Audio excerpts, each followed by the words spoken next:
In this lesson, I'm doing one of my favorite things to do. I'm combining two pentatonic scales, sort of overlapping them to create a modal sound. Much like if you play a scale in mode, you can create a melodic line from that, but the pentatonic scale is this magical thing happening where you have these augmented seconds are the same as a minor third, so it kind of sounds like a scale, and it kind of sounds like a chord at the same time. So here's, for example, if I play a line like this,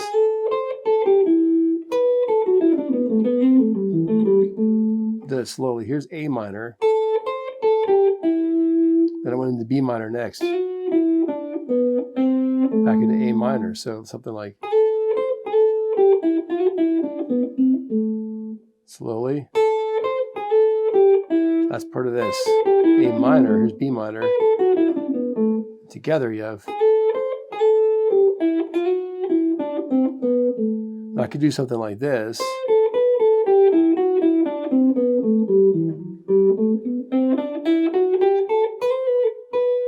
And I'm thinking, here's B minor, here's A minor, together.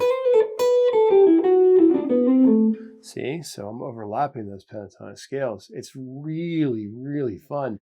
And boy, does it sound like really cool. So I'm playing the Dorian sound today, but what is the Dorian mode? Let's start there. If I play G major, and I start that on the second degree on this A note, I end up with A Dorian. So it comes from G major. The second mode is the Dorian scale. There's 7 of these, and you should learn them, but today we're going to look at the pentatonic aspect of it. So what is in a Dorian scale? Well, it's a flat third to start with, so it's a minor sound.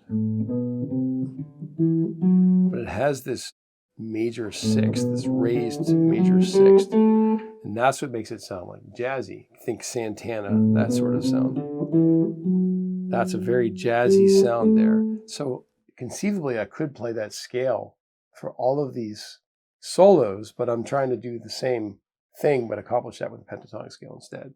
So here's the chord in the background. Here's that same lick. And then, so together,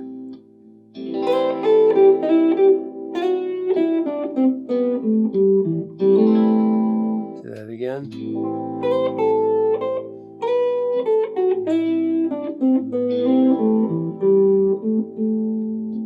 Okay, starting to get the idea how this works.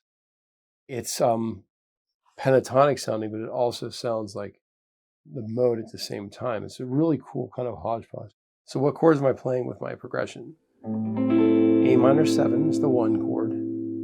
I went to D minor 7 next, and then to E minor 7. So it's a 1-4-5 blues in a minor key. So it's an Aeolian sounding blues progression. So if I played the scale over top of this, it would work, but we're going to get into how to do the pentatonic scale in a second. Here's what the scale sounds like.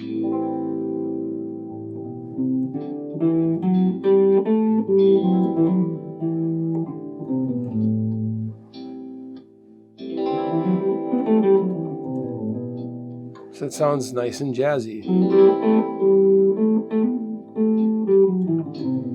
Okay, so I could do that for the entire progression over the 1 chord, but we're going to do the pentatonic scale instead. So what I'm doing is I'm overlapping 2 adjacent pentatonic scales. The A minor pentatonic scale, and then the B minor pentatonic scale.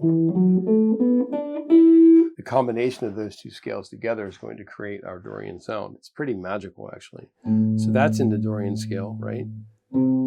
That is in the Dorian scale. So this is the scale. We'll look at the blueprint of the scale first. Here's A minor pentatonic. There's the root. It's the minor third. The D is the 4th of the Dorian scale. The E is the 5th of the Dorian scale. And then the G would be the flat 7. So these notes are all in the A Dorian scale. So that passes the test. Let's take a look at B minor next. Now B is the 9 of that Dorian scale, or the 2nd of it. D is repeated That's a double note. So E's a double note, but then we have this F sharp note, and that's that magical raised sixth. That makes Dorian sound like Dorian. So then that note is in this B minor pentatonic scale, so we're able to achieve that sound. And then A is the root. So with both of those scales overlapping with each other, they ultimately end up spelling the Dorian scale, which is pretty cool. Now, I will say over this progression, I did the same thing on the 4 chord and the 5 chord. We'll get to that in a minute. I utilized actually the same concept 3 different times. Over A minor, though, check this out. Here's the scale first.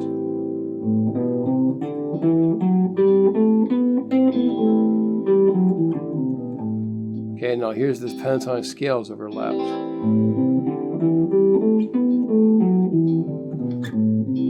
See, it's the same sound. Now, what I'm doing to make it more, I guess, appropriate is I'm overlapping the positions of the scale. So I will say you should learn the 7 major scale patterns first. There's a lesson on the channel with a 7 on the thumbnail, all 7 major scale patterns, because then you can start to learn the modes as well. There's the Dorian mode, the Phrygian mode, Lydian, Mixed Lydian, the Aeolian, and the Locrian modes, and those are very important to learn as part of your process. And these things take a long time to do, but keep that in the back of your mind. You want to do that. You should also learn the 5 minor pentatonic patterns as well. There's a thumbnail with a 5 on it. That's also really important because if we're going to overlap pentatonic scales, you should know all 5 positions to be able to overlap them. Here's the first position of A minor right here. It just so happens to overlap with the 5th position of B minor. So 1 of A minor overlaps with 5 B minor. So that looks like this. And here's B minor in the 5th position. All right, well, logic will tell you then the 2nd position of A minor is going to work with the 1st position of B minor. The 3rd position of A minor is going to work with the 2nd position of B minor, etc. It's going to be logically lined up the same way. Now, on this progression, I played the 4 chord next, so I did the same thing. I played D minor pentatonic and E minor pentatonic overlapping as well. So D minor pentatonic in the 4th position looks like this.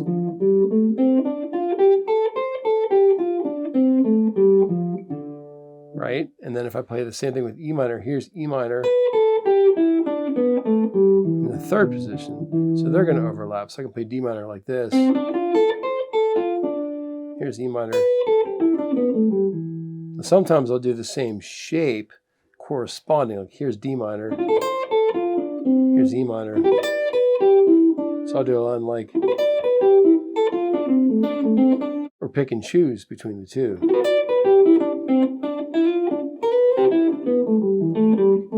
So you can kind of bounce back and forth between E minor and D minor. And then over the 5 chord for E minor, I played F sharp minor at the same time. Looks like this. So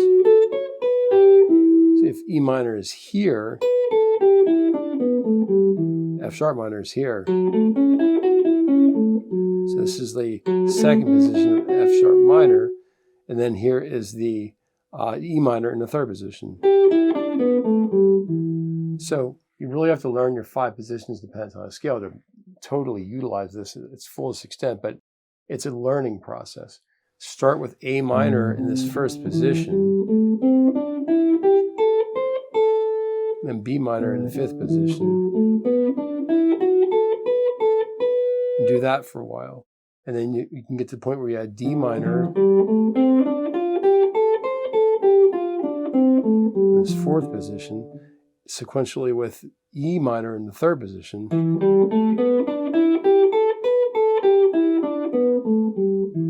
And you can eventually add in the E minor scale in the 3rd position with F sharp minor in the 2nd position. So there's a lot of learning here, but the idea is that you're just overlapping scales. So it's not really that difficult.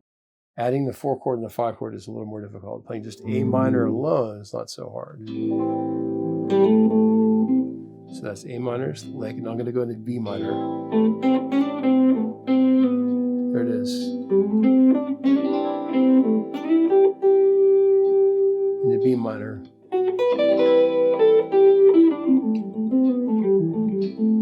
So if you're playing a song like Moondance, the progression actually literally goes back and forth between A minor and B minor. You can see that. It goes to the 4 chord of D minor. The only difference is the 5 chord's dominant, but you can see that that song is begging for this. The riff itself is A minor, B minor, back and forth. This is such a great jazz concept to get under your belt. You can really start to open up and play some jazzy sounding lines. It sounds way harder than it really is. So for example, here's A minor up here. Here's B minor right here. Do something like this.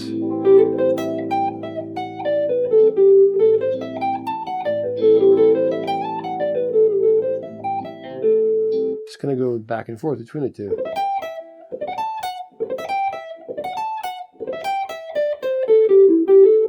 If you throw chromaticism in, it'll still work. If I go, let's try that.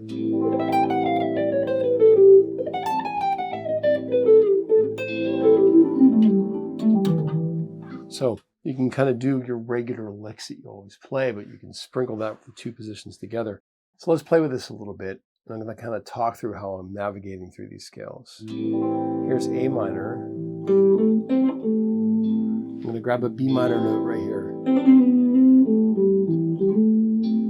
A minor again.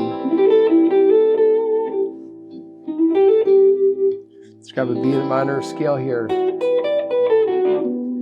Now we're at D minor next. Throw some E minor in. Back to A minor. Or a little B minor note right here. Now we're going to E minor next. Here we go.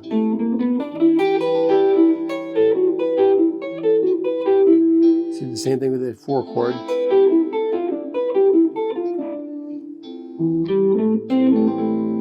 Let's throw another B minor note in. All right, so that's really jazzy. Here's how I did this over A minor. I'm overlapping the B minor scale right here. So I grabbed this note here. I went A minor, then I grabbed this note, because that's part of the B minor scale right there. Then I navigated up the 2nd position, A minor, and then I took the B minor scale right here. D minor was next, so I did that. Then I went to E minor up here. Back to B minor, or back to A minor. Then I grabbed another note. I think I did it here. See, here's A minor here. Here's B minor here. So I did this. The next thing I did was play F sharp minor here to E minor. I went like, kind of outlining both triads. It's F sharp minor, E minor, so here. And then did the same thing for these 2 chords. So it's like back to A minor. And I threw this note in at the end to give another flair for the B minor pentatonic scale. So it's a really amazing thing. So the next step is if you bend these notes. Oh my goodness, it's so great. So for example, if I'm playing A minor up here, and I bend the A minor pentatonic scale, it's the standard notes we always bend. Up here. But if I bend the B minor notes over the A minor chord, it becomes amazing, right? So this note,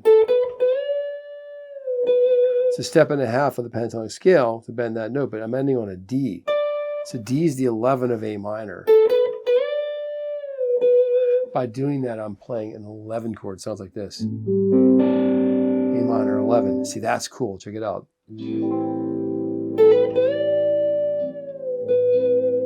Now Well, that's a note you don't usually bend. That sounds great. David Gilmour does this. I hear it on like Animals. The next note,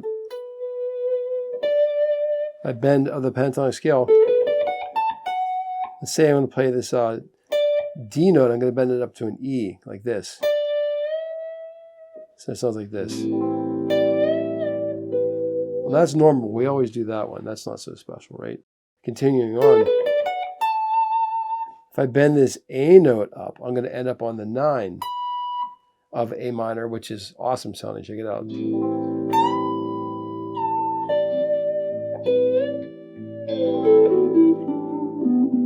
So that's amazing. I'm playing the extensions, the 6, the 9, the 11, by bending into them. So for example, if you just look at this pragmatically, if I bend this B note to a D, that's the 11 of A minor. If I bend this E note to an E, that's the 5th. That's not special. That's the same as usual. If I bend this E note to an F sharp, I'm bending into the 6th of A minor. Boy, does that sound cool. Check this out.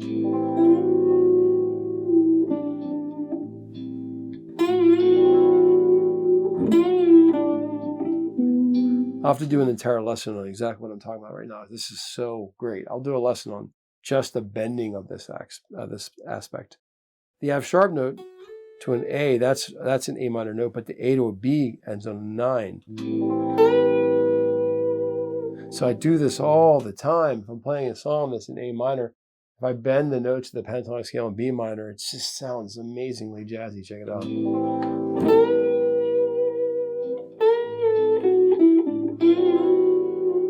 If you combine that with your regular A minor notes,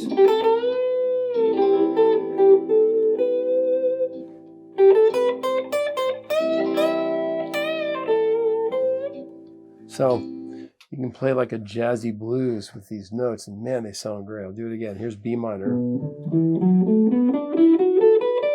over the A minor chords.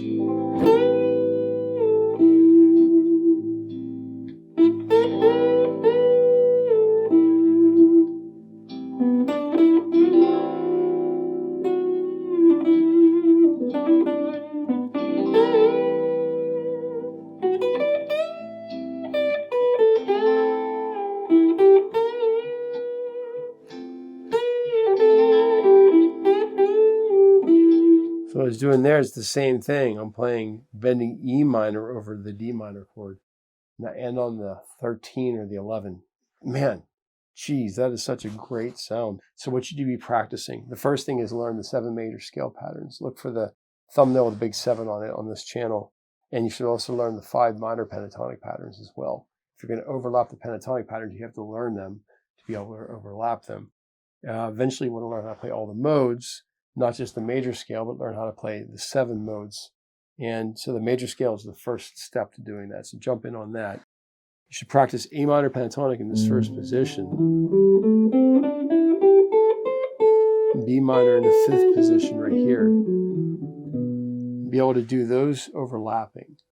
Once you do that, you can move to A minor in the 2nd position, A minor in the 3rd position, and then the ensuing ones that overlap with that. So they're all one behind. A minor is 1, B minor is 5, A minor is the 2nd position, B minor is the 1st, etc.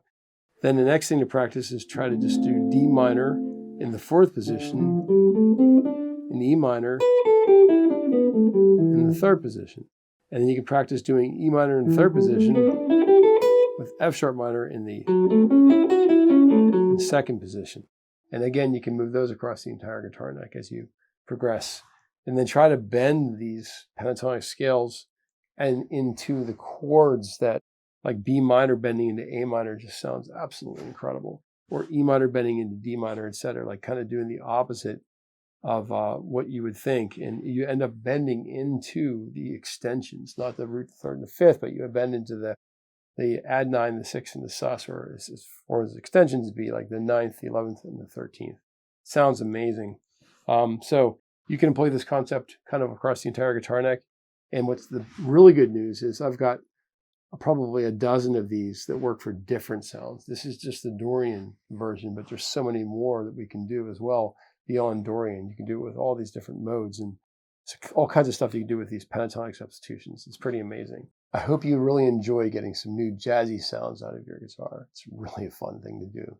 If you haven't subscribed to the channel yet, please do so. Lots of lessons on their way. Thank you so much for watching today's lesson. I'll see you next time.